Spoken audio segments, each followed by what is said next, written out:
May I take this a little further? I really appreciated that interaction. I have a challenging situation with my son. We were very close growing up, and he is living in a very affluent society right now. He's 23, and I thought the issue was more with this gentleman. He talked about feeling excluded.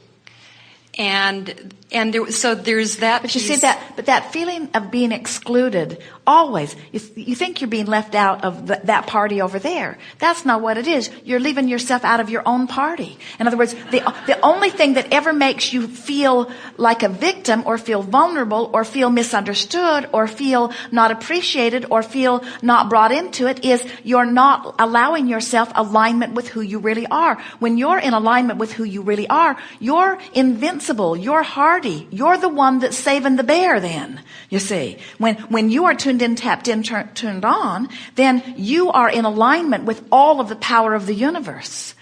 And so no one can exclude you from anything, but you can choose thoughts that cause you to exclude yourself from your stream or from your power. Nobody can leave you out. Can I give you an example? Because I know he couldn't think of one, so there was one. Here would be an example. Oh, examples popped up all over the room. You think we were talking about them? We were talking about you. So we have this mommy-son night where we're going out to dinner, and he walks in front of me. It's sort of a passive-aggressive, walks in front of me and ignores me. And I don't actually know how to handle it. I don't know whether to point out, gee, can we walk together? Well, what's a mommy-son night? That is the most disturbing thing we have ever heard. That's where someone in your society says that we will force an unnatural situation in order to foster better relations between people. Do you think he wanted to be there? Apparently not. Apparently not. I didn't invite him. He invited me to do this. Well, all that peer pressure. In other words, somebody set up this thing that we have to go to. When they call it a mother and son party, you sort of have to take your mother.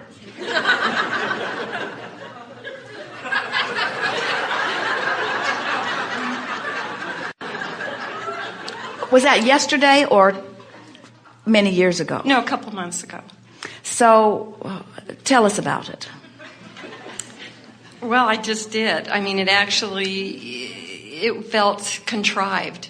And I only got it through the contrast of, ooh, that didn't feel good afterwards. So now I have to kind of re-identify what is our relationship. Well, we think it is wonderful when things like that help you to see things from a broader perspective, because what your relationship is this. You gave birth to him, now leave him alone.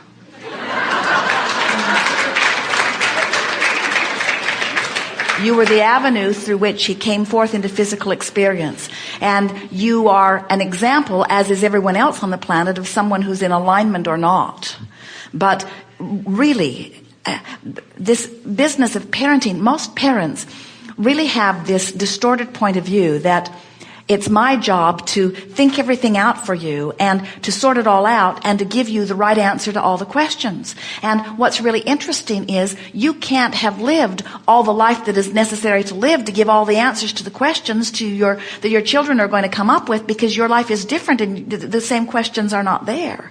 And so when you get it, that it's not your job, that law of attraction will respond, and that your child has an inner being who is always aware and always calling, and that as a parent or a mentor or as anyone who cares about anyone, even if it's a stranger, that your work is always the same. It's to do your best as you can do to stay in alignment with who you are, so that you can teach through the clarity of your example the joy of being in alignment. In other words, the best that you can do for anybody that you care about is to show them how to close their own gap. And you can't show them how to close their own gap by you being involved in their issues. You can only show them how to close their own gap by being involved in your issues and tending to your own gap.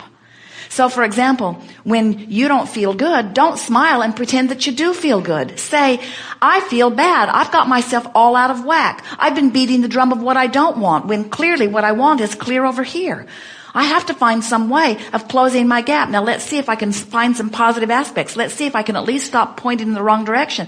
Let's see if the stream will carry me. Oh yeah, I'm feeling better now. In other words, demonstrate your awareness that there is a broader part of you that is calling you, and demonstrate your awareness that you can deliberately get into alignment and then leave them to their own experience, because we promise you, they do not want to feel bad. Your children don't want to feel bad, and know in most cases much better than their parents how to keep themselves feeling good. But parents who have lived longer and therefore are more disconnected than their children still believe that they must sort out all of the conditions and come to the rightnesses and the wrongnesses of the world. In other words, parents are, for the most part, still very much trying to control conditions where the youngsters are more intuitively closing their own vibrational gap. That's the war that is going on predominantly between parents and children. Parents think that they got here first and therefore they know more, and children know that they got here later, therefore they've forgotten less.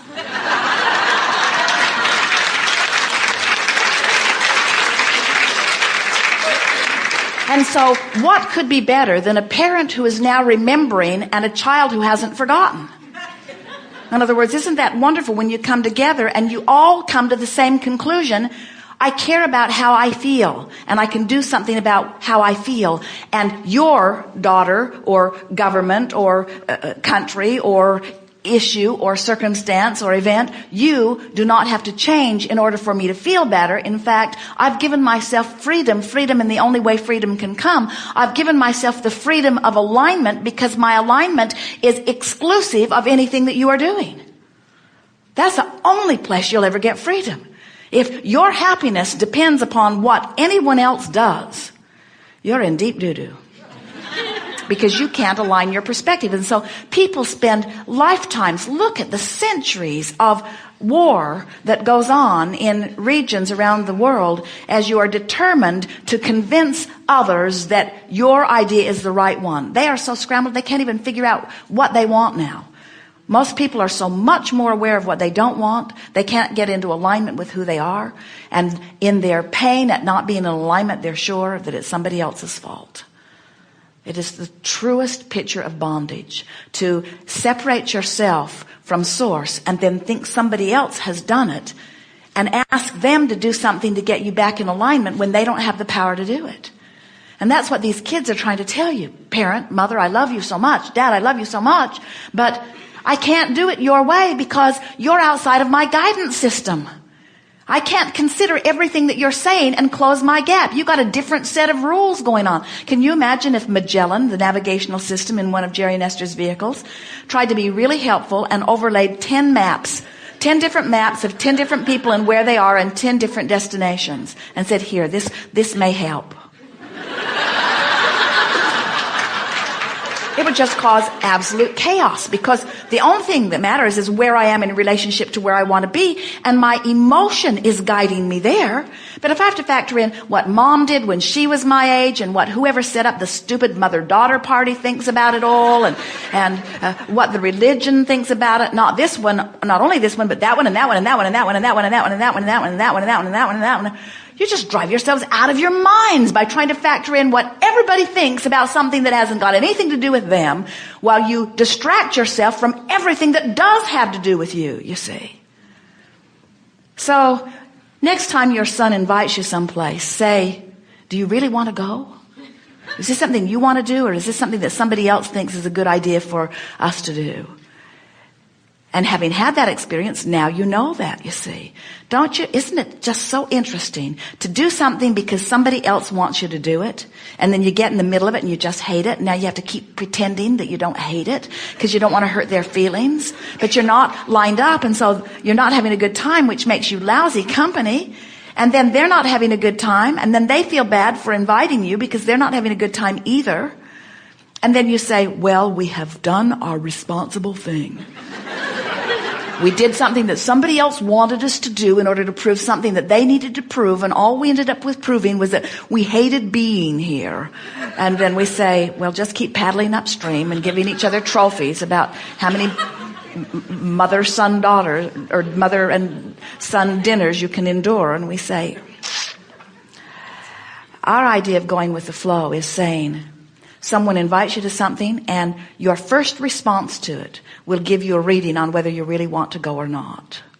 And if you will do nothing out of obligation and responsibility, and everything because you can feel that your inner being is calling you toward it, you will never again be in a situation where you will be eliciting from someone something less than who they really are. You must be selfish. You must be selfish enough to care how you feel, to be of a whit of value to anyone else. So if you do something out of obligation and you don't feel good about doing, you've helped no one. If you do something out of responsibility, even though you don't want to do it, you've helped no one. People say, well, Abraham, if none of us did anything that we don't want to do, the first thing that happened would no one would go to work. And then what? And we say, you'd figure out another way. You'd figure out another way. You'd be a healthier society on the day that you stopped doing anything that didn't feel good when you do it. And eventually, you'd start to sort things out. Now, humans always want to take it to the very extreme. In other words, we're not encouraging you from your place of greatest disconnection to stop doing the things that you've been doing that have been making your life work to a certain extent.